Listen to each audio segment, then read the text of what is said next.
Neil, you must look back on those games with a great deal of pride. Yeah, we had a very good team. It was good as a group, and I think that's what got us through a lot of the games. Is it wasn't just individuals; it was very much a team effort.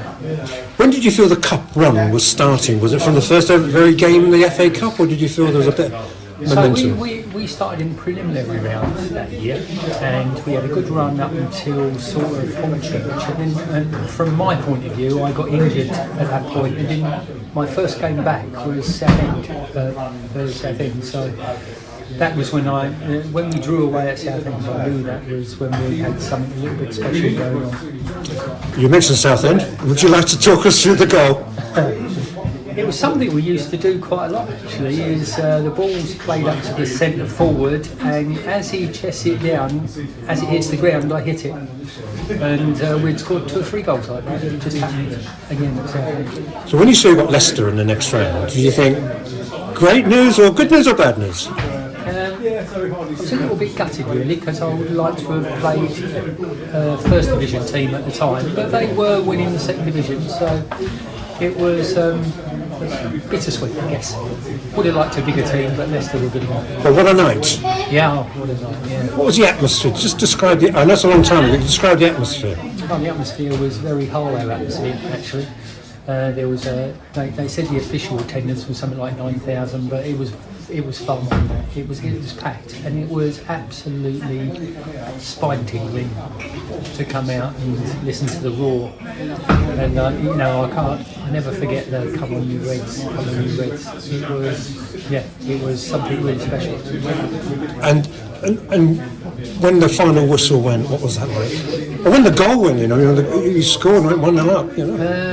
When we went 1-0 up, I think there was still a long while to go in the game, but when the final whistle happened, it was just complete jubilation, really.